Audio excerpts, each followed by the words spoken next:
ഈ വ്യക്തി ആ ജോലി ചെയ്ത സ്ത്രീക്ക് കൊടുത്തതായിട്ട് ഇവർക്ക് മനസ്സിലായി.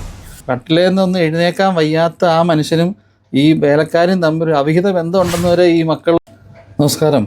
വാർദ്ധക്യകാലത്ത് തന്നെ ശുശ്രൂഷിച്ച വീട്ടിൽ ജോലി ചെയ്ത സ്ത്രീക്ക് ഒരു വീട്ടിലെ വ്യക്തി കുറച്ച് പൈസ കൊടുത്തേക്കാൻ ഇരിക്കും. ഞാൻ പറഞ്ഞു കഴിഞ്ഞാൽ നമ്മുടെ നാട്ടിൽ നടന്നൊരു സംഭവമാണ്. ആ വീട്ടിൽ പ്രായമായ ഒരു അപ്പച്ചൻ ഉണ്ടായിരുന്നു. അപ്പച്ചനെ നോക്കാൻ ഒരു സ്ത്രീ ഉണ്ടായിരുന്നു. ഈ അപ്പച്ചൻ അങ്ങ് മരിച്ചു.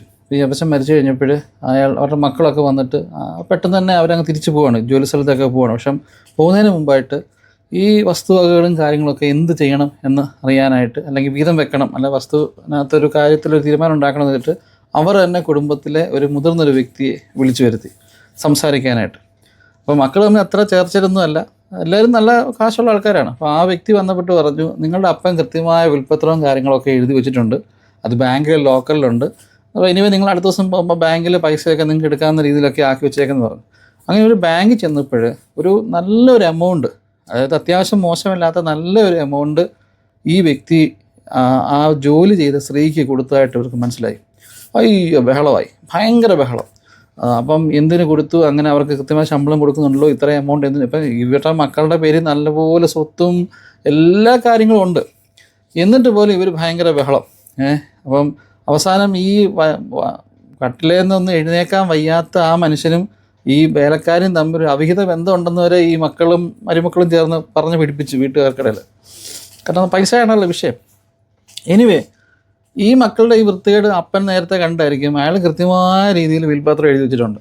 അപ്പം അയാൾ എഴുതിയതിനകത്ത് അദ്ദേഹം പറഞ്ഞു, 10 ദിവസം പോലും തികച്ച് എൻ്റെ കൂടെ നിൽക്കാൻ താല്പര്യമില്ലാത്ത മക്കൾക്ക് 1 രൂപ പോലും തരാൻ അവകാശമില്ല, എനിക്ക് താല്പര്യമില്ല. പക്ഷേ പിന്നെ നിങ്ങളൊക്കെ എൻ്റെ മക്കളായതുകൊണ്ട് ഞാൻ നിങ്ങൾക്ക് തരുവാണെന്നുള്ള രീതിയിൽ അയാൾ ലെറ്റർ എഴുതി വെച്ചിട്ടുണ്ട്. അതിൽ എഴുതി വെച്ചിട്ടുണ്ട്, എൻ്റെ കൂടെ ഇത്രയും വർഷം എൻ്റെ കൂടെ നിന്ന് എന്നെ ശുശ്രൂഷിച്ച് പരിപാലിച്ച ആ ഒരു സ്ത്രീക്ക് ഒരു നല്ല ജീവിതം ഉണ്ടാകാനായിട്ട് ഞാൻ ഇത്ര രൂപ കൊടുക്കുന്നു. ബാക്കി വിൽപ്പത്രത്തിൽ എഴുതിയിട്ടുണ്ട് കൃത്യമായിട്ടുള്ള സ്വത്തും കാര്യങ്ങളൊക്കെ എങ്ങനെയാണ് വിധിച്ചിരിക്കുന്ന ആൾക്കാർക്കെന്ന്. ഞാനിത് കേട്ടപ്പോൾ എനിക്കതിൽ തെറ്റും തോന്നിയില്ല. കാരണം നമ്മൾ ഇന്നത്തെ ഒരു ആൾക്കാരൊക്കെ ഒരു വിഷയം പറഞ്ഞാൽ മക്കളെ പഠിപ്പിച്ച് വലിയ നില എത്തിക്കും, അല്ലെ ഇന്ന രാജ്യത്തൊക്കെ പോയിക്കോളാൻ പറയും. പക്ഷേ ഇവരെ ഒന്ന് കാണാനോ ഇവരുടെ കൊച്ചുമക്കളെ ഒന്ന് കാണാനോ പലപ്പോഴും നാട്ടിലുള്ള പേരൻസിനൊരു അവകാശവും കാണത്തില്ല. ചിലപ്പോൾ 2, 3, 5 വർഷമായിട്ട് നാട്ടിലോട്ടൊന്ന് വരാൻ പോലും പറ്റാത്ത ആൾക്കാരുണ്ട്. ചോദിക്കുമ്പോൾ 100,000 എക്സ്ക്യൂസസാണ്. ലോകത്തെങ്ങും ഇല്ലാത്ത കുറേ നിയമങ്ങളും ലോകത്തെങ്ങും ഇല്ലാത്ത കുറേ പ്രശ്നങ്ങളെ പറ്റി ഇവർ പറയും. അതങ്ങനെയാണ്, അതിങ്ങനെയാണ്, ഇതിങ്ങനെ കിട്ടുന്നു, അങ്ങനെ കിട്ടുന്നു, ആ പേപ്പർ ശരിയായില്ല, ഈ പേപ്പർ ശരിയായില്ല.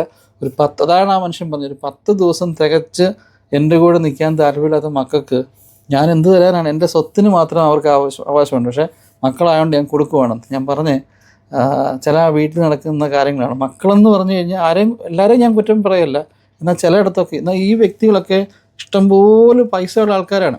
പൈസ കൂടുമ്പോഴാണല്ലോ മനുഷ്യന് ആക്രാന്തം കൂടുന്നത്. അപ്പം ഒരാൾക്ക് പോലും ഒരു പക്ഷേ സാറ്റിസ്ഫൈ ആവാൻ പറ്റത്തില്ലായിരിക്കും. എനിക്ക് എത്ര പൈസ ഉണ്ടെന്നാലും ആൾക്കാർക്ക് വീണ്ടും വീണ്ടും കിട്ടണമെന്നുള്ള ആഗ്രഹമായിരിക്കും. എനിവേ, ഞാനിത് അറിഞ്ഞപ്പോൾ നിങ്ങളിലേക്ക് ഷെയർ ചെയ്യുന്നേ ഉള്ളൂ. Thank you.